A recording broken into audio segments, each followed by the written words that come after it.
welcome everyone to another session of our Brick by Brick Builders Club. And during each of these sessions, we take deep dives into the technical and creative process of the builders, creators, grantees of Decentraland DAO and Decentraland. For today's session, I welcome Kourtin. They are the head of operations and project manager for Polygonal Mind. And for today's session, they will be diving into the creative process and workflow behind the super cool 100 Avatars Garden project. Not sure how many of you guys have been going in every day and playing. I totally suck at the games, but I'm having a lot of fun trying to claim my daily avatar, and but it's been a lot of fun. But if you guys want to check them out later today, I will paste here the links for their events and all that kind of fun stuff in the chat for you guys to check out later. And yeah, with that, Kourtin, what I would love to start out with is maybe for those in the community who have never heard of Polygonal Minds, maybe if you background into Polygonal Minds as a studio, as a company, how long you guys have been building in Decentraland, I know you guys build across multiple metaverses, which I love. Yeah, if you could dive into that a little bit, and then we could jump into your project. Of course, thanks a lot for the introduction. Well, I'm Kourtin. As Fractilian said, I'm the person who is behind not every development, but almost every development happening in this company. At least I ensure that everything goes as smooth as possible. And yeah, Polygonal Mind, in the end, it's a creative development studio that was founded like 7 years ago. And we have been developing experiences in the Decentraland and in the metaverse for more than 5 years now. First, we began doing outsourcing for video games, and then we jumped into creating our own little things in different digital spaces. I believe one of the first platforms that we touched on was VRChat, but back in the day, in 2019, we already were engaging with Decentraland with the initial game jams, and even when the platform was not released, we were doing some technical demos and test developments with people from the foundation and outside of the foundation. In fact, one of the first developments that we did is still one of the biggest ones ever done in Decentraland. It's called Mom's Park, and it's a beautiful gallery of NFTs that has this collector. Aside from that, I'm not sure, pretty sure what else to say. I am Polygonal Mind. Yep. No, I love it. Thank you. It's just some people you never know, especially when they're watching on YouTube. It's like I know all about you guys because I've been following you guys for a long time. It's just really nice to hear a little bit of background. I mean, I first actually saw your avatars in VR chat with people I know who were building in there, and so many of them were using your avatars in there. So it's across so many places that you see people running around. Yeah, it was a complete unexpected success, the collection in VRChat. Love it. Great. So I don't know if you want to now dive into what you had in mind, and then I have a ton of questions too, so we could go back and forth, and I'll just leave it pretty much to you. Yeah, that's good. I believe that we can start from the beginning. Basically, what's the creative process in this company? Let me share my screen first. Awesome. So you should be able to see my screen now. It's loading. Yep, it's all good. Oh, awesome. Cool. That's great. So we should start from the beginning, right? In the end, in Polygonal Mind, what we always do is try to collide different aesthetics and visuals and try to provide something that it's unique and it stands by itself. And one of the examples is this project that, as I said before, back in the day, we started with VRChat, and this project was initially released in VRChat. For that reason, we wanted to blend a unique aesthetic that was resemblant from paintings, specifically from Paul Gauguin, who is a French artist that back in the 19th century went to the French Polynesia and started painting this type of watercolor paintings and got famous, obviously, after a lot of the years. But one of the unique things on this art style is the type of texture that it applies on the colors, and that's the type of vibe that we wanted to transmit into a 3D space. So when doing so, we did some kind of research on how the purpose of the project could feel this aesthetic. we should not forget that this project in the end is an excuse to hold and act as a wardrobe for the 100 avatars. So we needed a place that was beautiful, unique, and at the same time could be able to to distribute all the avatars in the scene. So that's where the stance idea came in, which is also applied in the decentralized scene. And we have them distributed in different types and aesthetics. We tried different color palettes to see which ones would fit, with different ideas of rotating worlds in this space. And that's, in the end, how it works here, right? We get a lot of the concepts, we get with a lot of the ideas, with different scenes, and try to blend them into a concept art that holds all these crazy things.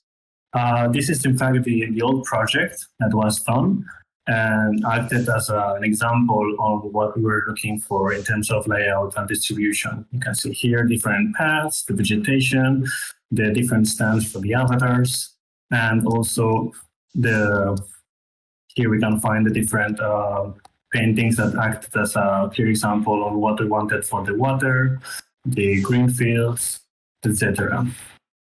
Here below, we have an example on what the UX is and how we usually tackle these type of things.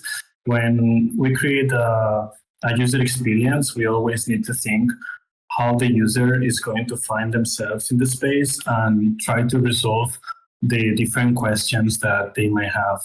So in this case, we built a blend tree of different conversations that the avatar could have, because in the end, we wanted to have cool banana as the name, right?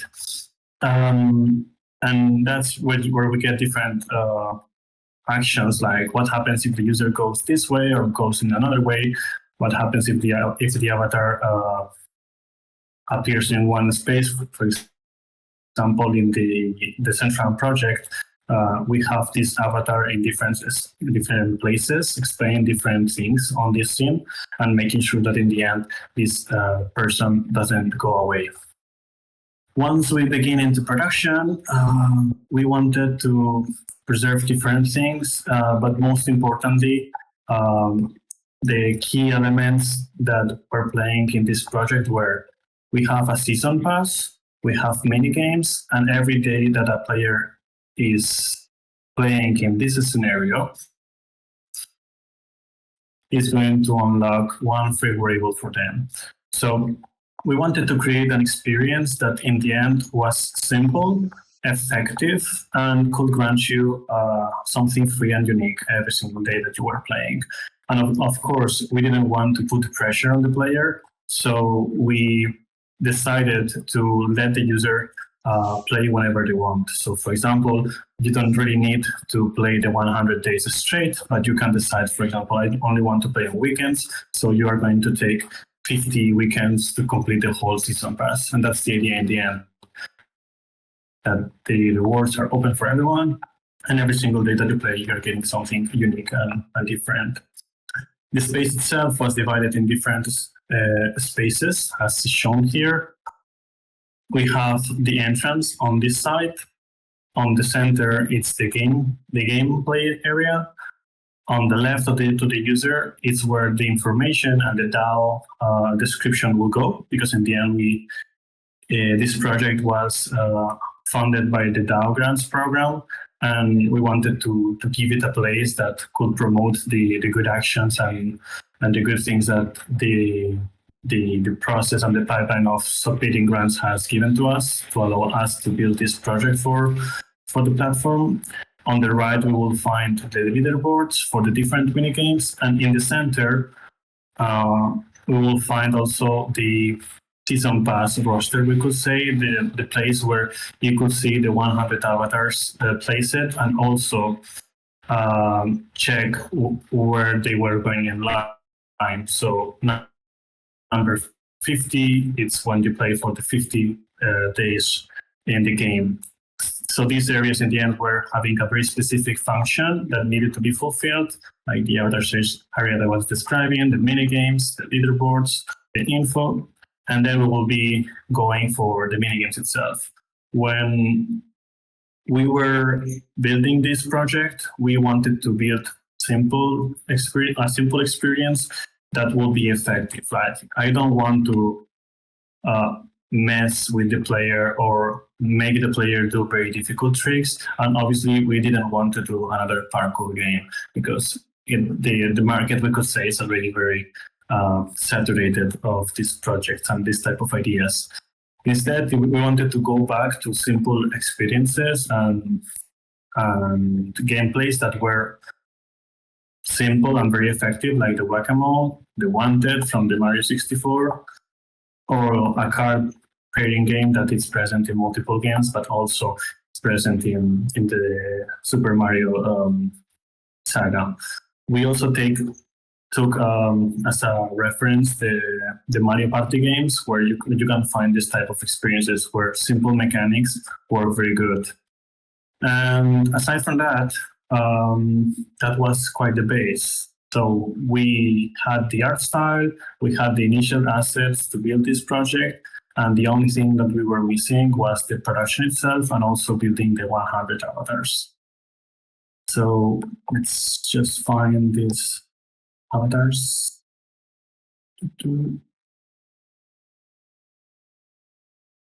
Oh, here it is. So for the ones that don't know, sorry, this is not the one.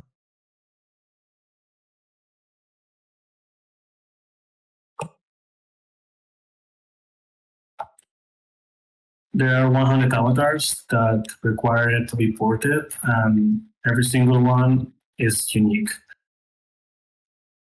So one of the issues that we found is that we needed to port different avatars into the different styles. Now Notion is taking some time to load, sorry. Here it is. So the 100 avatars were ported one by one, fixing some of the issues that we will have from going from a VRM format into a GLP. But so far, because they are mostly humans or humanoids, the process was quite streamlined, except for some of them, like the character's volume where the proportions were not correct, or Froggy was slightly smaller, for example. But overall, the process, as you can see, was quite streamlined.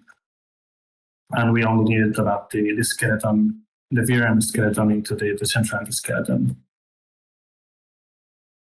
On the Unity side, so most of you don't know this probably, and some on the people that are more closer to us in terms of development already know it. But here in Polygonal Mind, we are a Unity development studio in the end. We are Unity based on almost all developments, and Decentraland also is developed with Unity. So we used the other grant that we also have in progress, which is called the Decentraland SDK7 Toolkit. And we used this project as a way to prove that it was possible, it was functional, and at the same time, extract some improvements that we could make to the tool. For the people that don't know this project, this tool allows us to very quickly set up a scene in the Decentraland and start building into the Decentraland, but with a Unity or game development pipeline. This allows us, not only us, but any creator that is more used to game development pipelines, to quickly jump into develop stuff into the Decentraland in a more easy and artist-friendly way. Because in the end, all these objects are quite modular, so I could move this and exporting it will change the scene directly. I don't know if someone has a specific doubt on this pipeline. I don't really know what should be more interesting to show in this scenario, but you can see that in the end, this is the scene that we have deployed, and it's a part of our core process to bring value to the platform.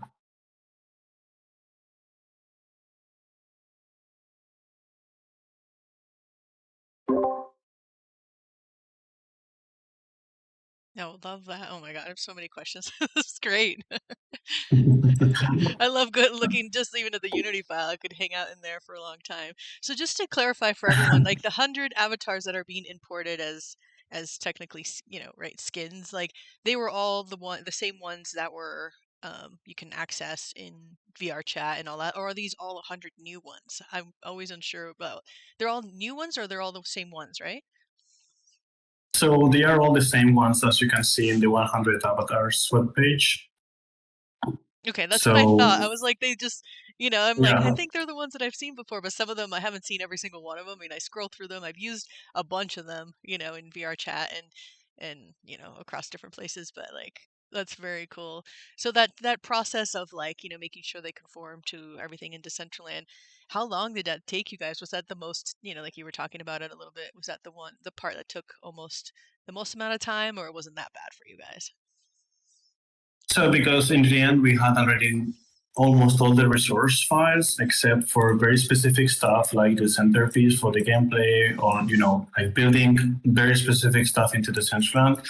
The development was really going to take us more than 1 month, and that's what we applied for in the end. And that's what we could also achieve.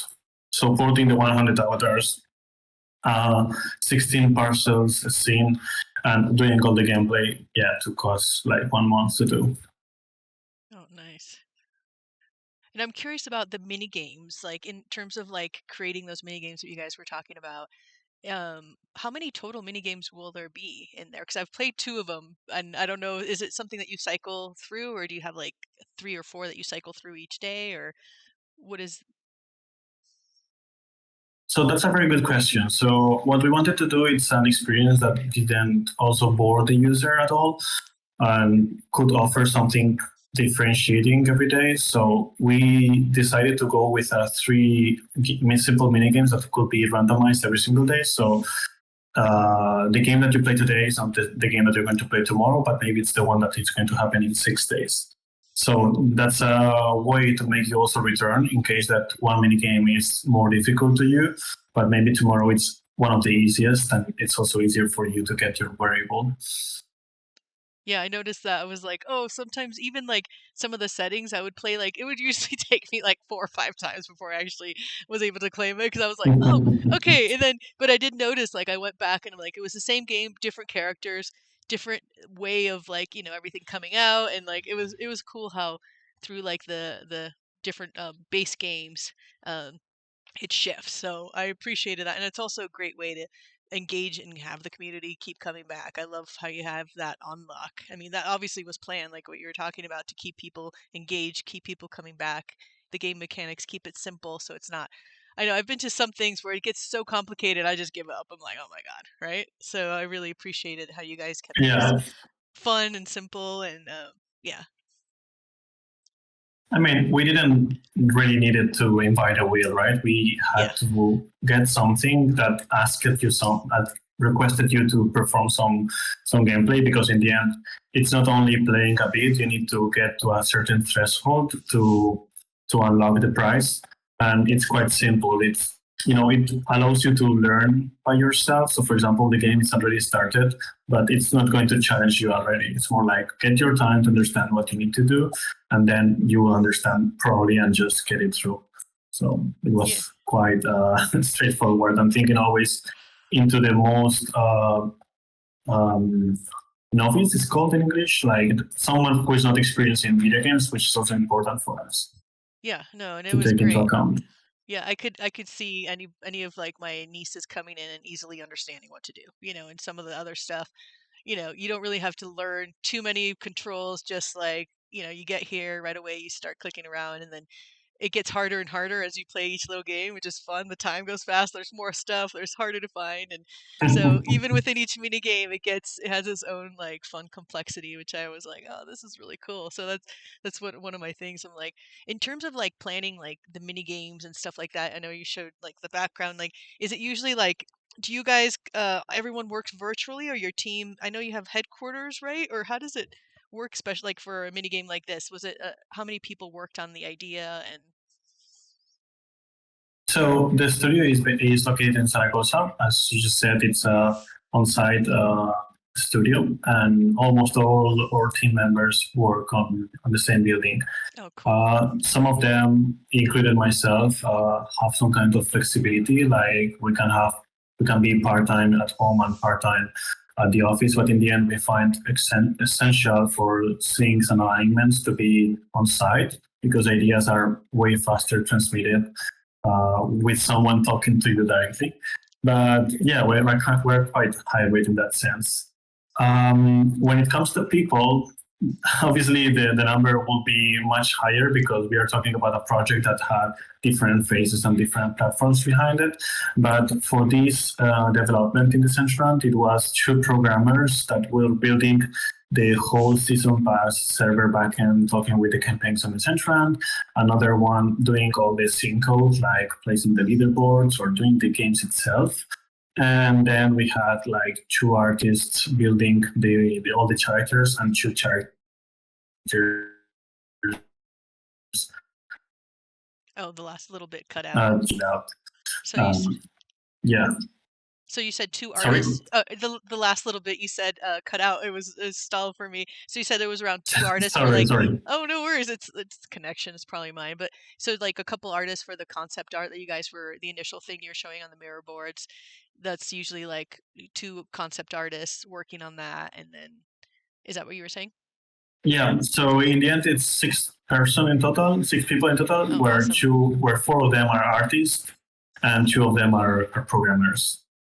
Because this project had a very high workload on characters, and we needed to go fast in that sense. But if not, with 2 artists, this type of projects is fine, and a little bit more of time, obviously. No, love it. So have you know? Oh, go ahead. Sorry. No, I wanted to explain a little bit more about the game mechanics, what I was saying before. Like, for example, Avatar 25, which is this mushroom, will be unlocked at the day 25 of the game. Cool Banana, one of the most famous avatars, right? It's going to be the 24. And you can also preview all the models. And these models are exactly the same models as you will be using as your skin wearable. So it's a great preview. And then on green, we can see everything that you have done, or if by any chance the blockchain has failed, you can reclaim the avatar. Obviously, in my case, I have it already. And then we have in orange the avatar that you can unlock today for playing. Yeah, I love that. I didn't realize you could click on it and actually see it in 3D there. I knew that it usually would appear once I unlocked it, but it's really cool that you can just go through and cycle through there. Does that portal lead anywhere? I keep running into the portal, and I was wondering. I was like, no, where it's is it not. good? But I think we will need to do an update then. I was like, am I missing something? Idea. Do I need to find something? Maybe when you unlock all 100 avatars, you go to like the avatar dance floor or some funny thing like that. That would be fun. Yeah, I am also like, if anybody in the audience has any questions and wants to join us up here on stage, please feel free to raise your hand and come up here and ask away. But yeah, I'm curious about also in terms of like the grant writing itself, like who is in charge of the grant writing? How is that process like? And if you guys have any tips for other people wanting to, create their own grants, what kind of advice would you give them? So you're asking who wrote the grant, I mean? Yeah. It was me. Oh, awesome. In this case, it was me. Both of them were written by me. I think I haven't said it before, but I think it's appropriate. In the end, my background is like I had been 4 years building in the Decentraland as an environment designer, and it has been recently where we could say, left my duties to only focus on managing the projects itself and the operations of this company. But before that, I was also the one that was building the scene and building every single model and putting it in the scene. So I have a very high background in what means to develop in the Decentraland. And that's, I think, why I was valuable on writing both proposals.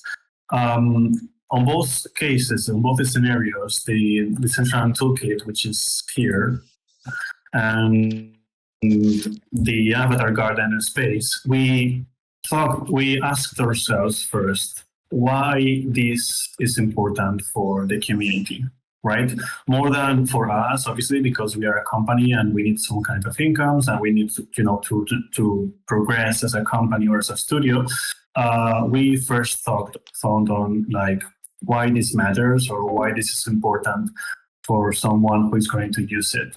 And on the first case, the toolkit was quite clear. Like it was the same background as us. Like what happens if a creator, an artist, or even a developer that has more game development background, which is more usual than just I'm a decentralized developer. That's quite more difficult to find. How they could get quickly into the development scene, and we found that no one had done this project before, or no one had taken this tool that far for everyone, and we wanted, in that sense, to provide some kind of knowledge and provide a very solid toolkit that was able to build amazing scenes.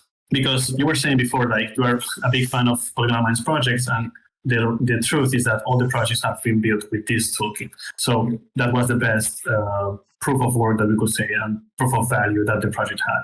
In this case, on the 100 avatars project for Decentraland, we asked ourselves the same question, and we wanted to provide something unique, something big at the same time, like 100 variables for free, but we wanted to make sure that it gives some kind of retention metrics into the platform. Like it's not come here, click the box and get your variable. It's more like come here, play with the platform, stay with us a little bit and get your prize. And that was the idea, not only to provide something for free for users from the platform, new users, but also to provide the platform with some kind of mini games that were useful to get some nice metrics. Aside from that, it's good noting that both projects are open source, obviously, and both projects are accessible through the Polygonal Minds GitHub. And I'm saying this because I believe that giving this project for everyone to see, especially developers, it's interesting for them to pick it up and expand it, or just check it out how we work with things. No, I love that, how you began your initial inquiry with why is it important for the community, which I think all the best grants I think that I usually do, like how is this beneficial. And I totally, like with both of the projects, I see huge value. I mean, I actually I know how to use Unity way more than just diving in and building. So I'm excited to be able to use that toolkit myself, because that's the more of experience I have, and it's just more fun in that interface to build and kind of for myself. So, and also to make it, like you said, easier for other people wanting to come in who don't just have specifically Decentraland, have a background in Unity, can more quickly, come in and actually start creating things. Yeah, exactly. No, love that. Let me see right here. So in terms of I'm curious in terms of numbers and metrics, how many people have been claiming and playing here so far? Is this something you guys know already, or it's something that you'll be sharing later on? Yeah, so we have an in-house tool here that is connected into this scene, where we can track every single user that enters, plays, and engages with a specific area. So yeah, we have quite a high accuracy on knowing exactly how many players have been playing here. So far, I'm talking about metrics of 1 week ago because it was the last time I checked. In 1 week, we had more than 2,500 entries into the scene. So that was a quite huge number for a single scene that had only 1 week long of lifetime. And in terms of unique players, we were reaching I think 700 or something like that. So again, more than the number, it was more like the small time frame that it was. Yeah, I know. So I guess in the end we work. Sorry, I guess in the end we proved ourselves that the project had value. And and also we know that the average time spent by any user is 15 minutes, which is also the number that we wanted to valuable for anyone. Like 15 minutes of playtime, it's a quick play of almost any game right now. So that's good. Yeah, no, I definitely was in there for a good chunk of time each time I went in there. And then other times that I was like not able to win, I would come back another session later in the day. And and today I actually went in, I'm like, oh, I didn't realize I was playing the game and I still have to wait another 6 hours to unlock. And I actually passed it for the first time on the first go. I was like, oh, I have to come back. I know, the walkable and then the stickers too. At first you get all good at the stickers and it's harder as it gets. You're just like, okay, I need to step away, take a little bit of a break. But no, I love the game.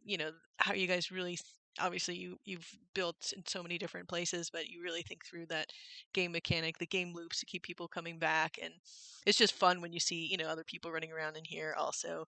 And yeah, in case anybody here is a grantee, like you were mentioning earlier too, the call out you guys did to Decentraland DAO being supported by the DAO, that was really nice to see, because sometimes you just see it in they have to post it in Twitter or post it somewhere else, but it was really cool to come in here and have a little area, a little hut for people to learn a little bit more about the DAO. Yeah, I mean, we believe it's very important to recognize why we are here. And obviously, this is only our second grant proposal. It has been this year that we have requested grants. Before that, we were constantly independent. So obviously, how to say it, we feel we appreciate that the DAO in the end was able to fund us. So we need to find some way to pay back aside from the metrics and the promises that we made in the grant itself, right? Yeah, no, I amazing work on both of these. I'm very excited.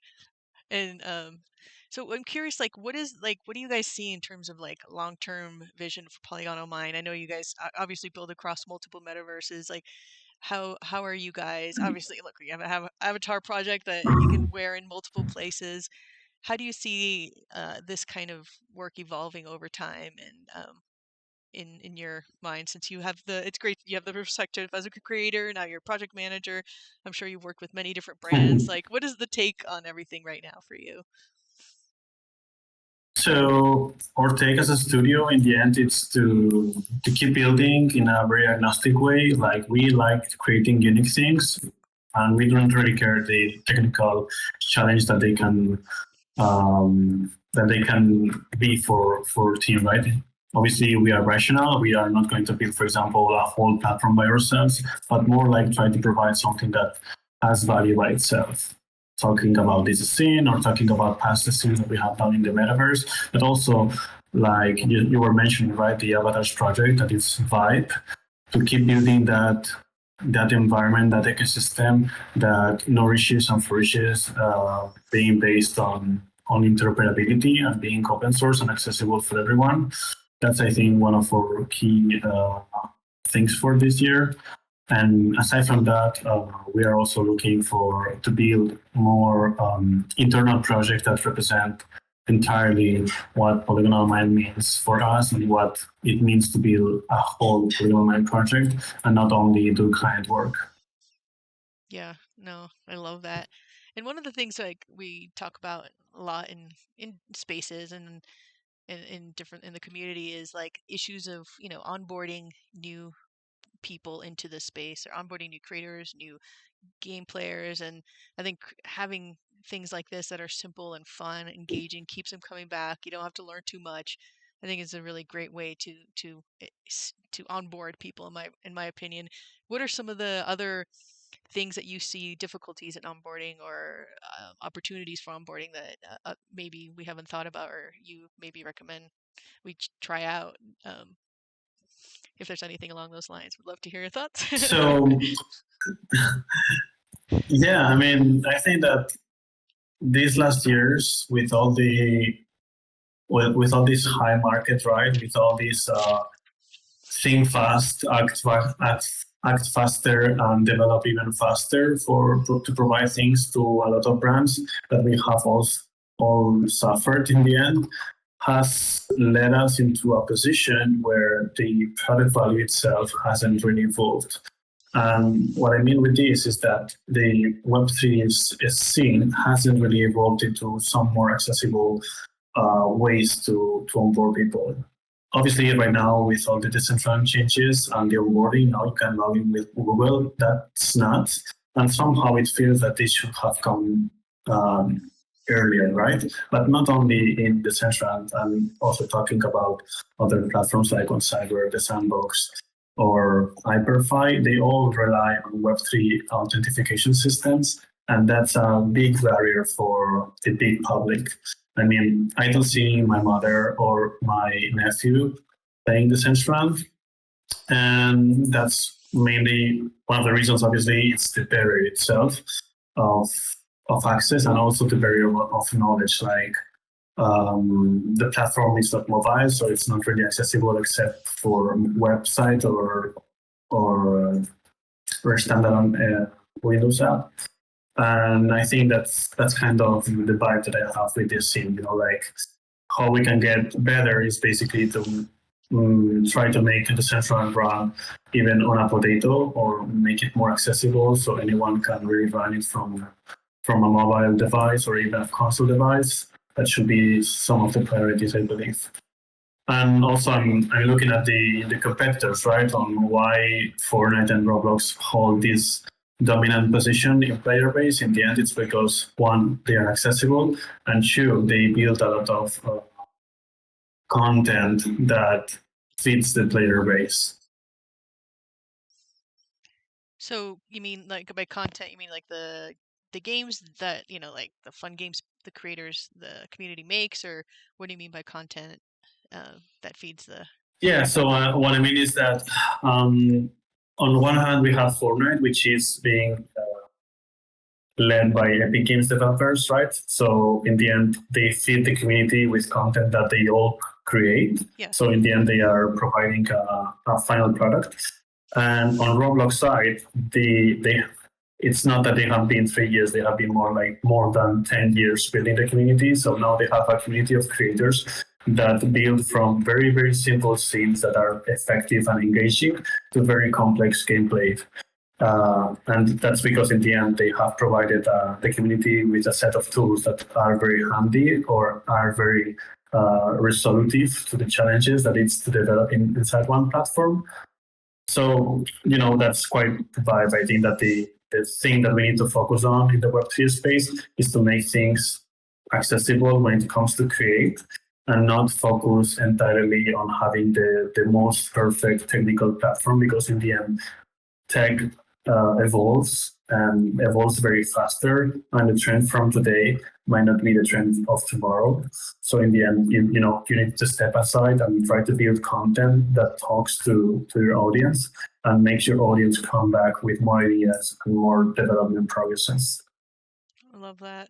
Totally agree, 100%. I mean, Roblox is where my nieces, my son, and Roblox and Minecraft, are both places that they spend a lot of time building, creating, and they start with like the basics, and over time, as they get older, they start, exploring, creating things, selling things, and all that kind of stuff. So they're slowly being like, nurtured into being contributors. I love that part.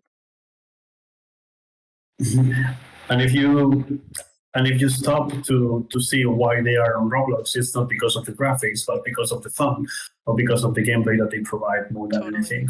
Yep, exactly. Nico, so happy to have you up here. Ask away if you have any questions.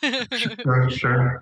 By the way, I want to mention that I'm a huge fan of the scene. I think it's one of the most polished and well-built scenes out there.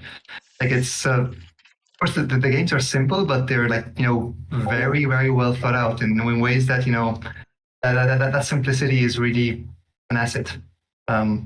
And yeah, tying up with what you were just saying about Roblox, it goes very well with that ethos, right? It goes with that idea of building something that is super easy to grasp, but just works, and just it's clear, it's simple, but it's engaging, and it builds up engagement with people who don't necessarily need to put in a lot of hours into leveling up a character and figuring out a whole lot of complex systems before you can even start getting into the fun part. Like we also need these kinds of more shallow but also fun games. I want to. That's very sweet, Nico. I want to add a couple of things. Of course, we tend to compare ourselves a lot also with studios like with Fortnite and Roblox, etc. Of course, we're talking about a very different scale of organization and a very different number of people and hands they have on their side to be able to work on a lot of things. A lot of times, I wish we had 10x more people to deal with all the things we'd love to do. But there's definitely a very valid point in what you say. Yes, usability is key, and content is in the end a lot more important than features. And you can do a lot of great engaging things without all of the features. But it's something that I very, very much agree.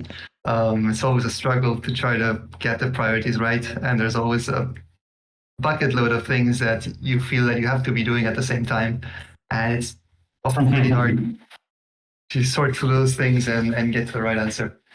Of course, I understand that. You also mentioned mobile. Well, you might be aware that we are working on this this new iteration of the Explorer based on Unity, which performs way better. Part of the idea behind this project is that this same variation of Unity would also be able to be run both in mobile and in VR. So it's surely not going to come at the same time, but we're building something from the ground up that is thought out to also be prepared for that. So also very much I agree with the idea that going mobile is quite a big step that we need to take to reach a bigger, massive audience. Very much in the plans. Yeah, I agree, and also thanks to these latest changes on the authentication system, the profile, the settings for the wardrobe. I mean, Decentraland probably has done in the last 5 months the biggest leaps in the whole history of the platform itself. Mm-hmm. Mm-hmm. Yeah, I agree. And that's really appreciated also from my side. Mm-hmm. And to that also take into consideration that we're at the same time also rebuilding a ton of things that just need to be re-implemented from the ground up. There's a lot of work there that will be. I definitely think it's going to be noticed in terms of how well it performs. I think there's going to be a lot more work that went into it than will be apparent. In terms of like redoing UIs and in terms of redoing a lot of mechanics, so that they're properly refactored and working in the new store. So anyway, just to mention that there's quite a lot in the oven right now. It's soon to be unveiled. I believe so. I'm very patiently waiting for it. Nice.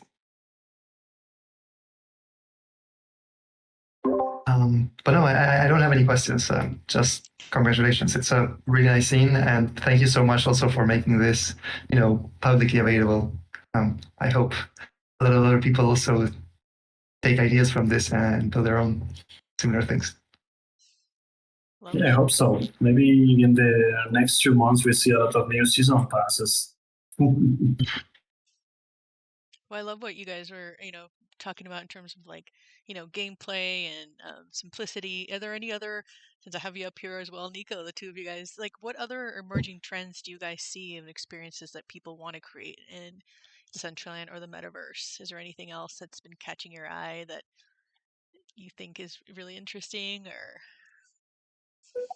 So on my side, I think that one of the most things that I'm seeing recently is the ability to mount vehicles or mount something that like it doesn't really need to be a car, but maybe it's a bicycle, it's a skate, or maybe it's being driven by other objects that you can control basically. That's probably one of the key things that you can see right now on other platforms like Roblox or even Fortnite. Right. So it has come up before a bunch of times, and maybe it's going to be more likely now. I guess the main thing that was stopping us from implementing that was an idea of the Decentraland is loaded gradually as you walk through the virtual space, and so it already loads slower than we'd like to.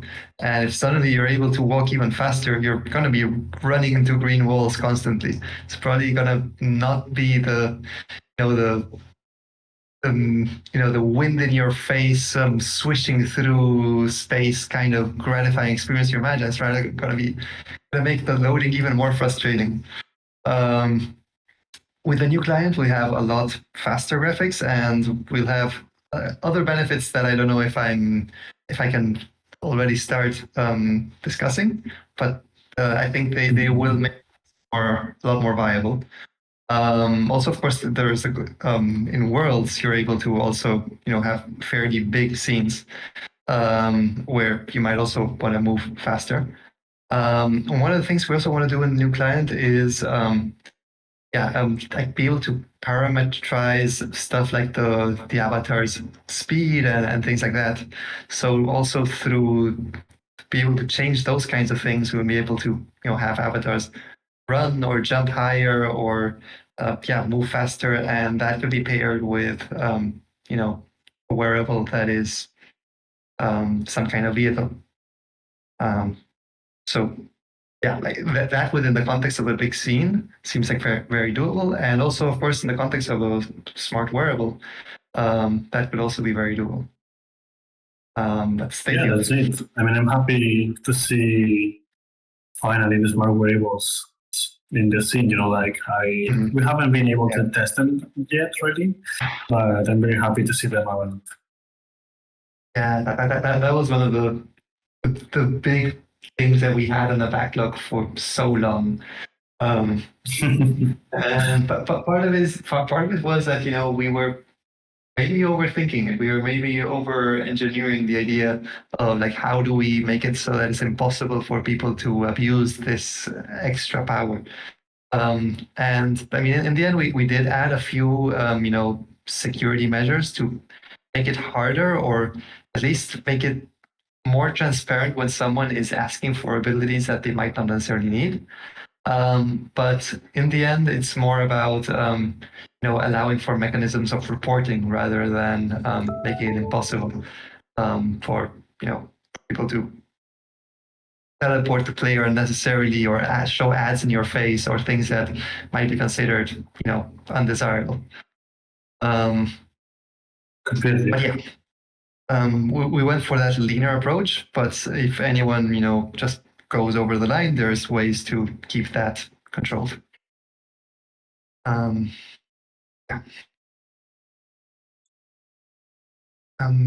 And in terms of, things that we're excited about, like trends for the future, really, at this point, I feel like we're still a lot of basic functionality we don't have. Things like controlling the camera or controlling the avatar speed, as I mentioned, and things that are, basic tools that, can be used in thousands of ways by creators. There's a lot of, creativity that can be done around those basic tools. So I still think that rather than from the creator empowering point of view, rather than chasing trends, I still think that we got plenty of work done to do in terms of providing essential tools and letting people figure out how and what they want to do with that. Yeah, I love your framing of that. The creator empowering tools is definitely I think that's the key, across any place. The more fun, easy to use tools to build, the more things you're going to create, right? Yeah. And of course, we're putting a lot of focus on, also, the easy side of things. We're putting plenty of focus on the editor and getting that up to, a level that's comparable with the old builder in terms of ease of use, and in a level that is, of course, not the same as writing code, but closer in terms of, power. There's a lot more capabilities than with the old builder. And I think one of the key things for me is like the story in the experience, and you can have a story that's just text. It reminds me of, I don't know if you guys even play this when you're. This is like the first game I ever played as a kid, Zork. It was a text-based game. Yeah, Zork. And I never, it. Yeah, those people are like, what is that? It was a floppy Yeah. disk, but it was a great story. I still remember it to this day, and I never got very far. And I actually was able to play Zork in somebody had a version online, and I got further than ever, and I was like asking different questions other than my 5-year-old self, like in there going, I'm stuck here, I don't know what the hell's going on. But like, I think the importance of the storytelling, which I love what you were sharing earlier with the your UX file in Miro, is that something, are you the one working on that flow yourself, like the pathways people can take, or is that another person that works on that?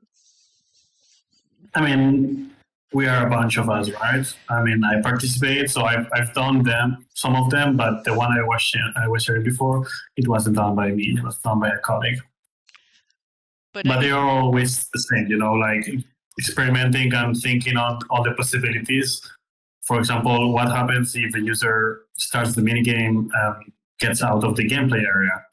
In some experiences, we have warned the user. In others, we just go with a timer. And in others, we directly cancel the game. So the user, if they go back, they can start right away. So you need to, assess the objective and think on what's the ultimate goal in the end of the scene, and think on that sense, like, how do I do X, Y, or Z to make sure that the user does this? Yeah, I mean, it just reminds me of, like, again, writing a really good story is like thinking through all those elements. That's really fun and fascinating. I think it would be really cool to create some kind of game where you enter and it's just text-based, and as you evolve with it, you get all the features come, like you interact with it, and like almost like the evolution of gaming itself. That'd be a fun thing. But Completely agree. thank you. I mean, this has been great. I'm really grateful to have you come here and join us today and sharing everything that you did. And are you guys working on anything for the wellness event? Or I think I heard something about that, but I don't know if that was correct. On the wellness event, you caught me off guard. When's that happening? That's this week, I believe, right? Isn't it this week, or am I really? off? I thought it was this week. It's on my calendar. Yes, it's Thursday, I think. So yeah, if you're not doing something, like you're very high chance that we're not doing. Okay, I figured. I'm like, oh, I didn't mean to catch you off guard. No, but yeah, no, I was just curious about that because I'm excited to see what all the different things that are being built for that. But are there any other? I know these two obviously projects. Is there anything down the line you guys are working on that you can that we can look forward to, or? So we have been working on some decentralized projects for the last 3 months, but unfortunately we can't talk about. Oh, that's good though. That means there's something cool coming up. That's the spirit, yeah. So what we can say is that we have been working in the Decentraland and in the metaverse and in digital spaces, and at the same time trying to provide always something different. Yeah, I mean, you guys are the ones who did. Am I wrong, or you guys are Mega Cube, or no? Was that not you guys? Yeah, we are the ones behind it. That was oh my god, we have built so many things in the last 3 years. I know, that project was one of, like, I think I hurt my finger a lot on that, playing and clicking, so that was another major project. I mean, there's been so many things you guys have done, and I'll definitely link out a bunch of these in the description in the YouTube video so people can explore all the past projects as well. Is there any plan for upcoming Mega Cube? Oh, it says Mega Cube 3 coming soon. It says that on here. Oh, is that true? I mean, we hope so. We are trying our best to make that happen. Oh, it was such a fun event. I mean, that was probably, like, in terms of, like, multiplayer, lots of crazy things, so many fun gifts. I mean, that was one of my favorite experiences. Yeah, we broke the platform a couple of times, I think. Yeah, everything would break and come back. We made Nico work overtimes. I'm sorry. No. It was worth it. I mean, the kind of good problem to have. I know, I can't believe I just saw this. I went to ask you and it just said that. I'm like, oh my God, because I usually have been checking this every so often. I still have some stuff, and yeah, there's so much cool stuff with this, but I'll definitely link that in the description. But awesome. Well, excited to see for this upcoming surprise event or whatever build you guys do. Definitely keep us posted. And anytime you want to come back and share, please reach out. Love seeing your workflow and getting to see all the work that goes behind the scene to making a scene is always great for the community to just who doesn't build themselves to hopefully get inspired to build or just learn more about what goes into the creation of all these amazing events. And I'm probably going to go back in there. I still have another like 4 hours to wait till I can go back and claim my next avatar, but I will be in there shortly again soon. If Don't miss any the chance. but if anybody else has any questions in the audience, this is your chance to raise your hand before we close this session. Malloy, you have great questions always. Isa, if anybody wants to ask anything. If not, we'll call it a wrap. And again, if you're just joining in, it's going to be uploaded to our YouTube channel. All our brick by brick sessions are up there. And if you have any ideas or questions or I know Malloy's he's our hardcore. He's done a bunch of these. He's built out some amazing wearables for the community. So Malloy, we can always have you back to do something else. That's awesome. But Kourtin, thank you so much. And please give my huge shout out to your whole team. You guys freaking rock. Love all the stuff you've done. And yeah, you really, really consider the community on so many of this, which I love again. And really appreciate you guys. And thank you, Nico, for coming up. As always, love having your questions. And yeah, and I think we have another. I still have to get the finalized times. There's another brick by brick, probably in 3 weeks or so, lined up. I'll let you guys all know when that's going to be finalized. But yeah, thank you guys for being here today, and have a wonderful rest of your day, Kourtin. Thank you. Likewise, it's been a pleasure. See you very soon. Okay, bye everyone. Thanks again. Have a great rest of your day. Ciao. Ciao. Thanks. Thanks.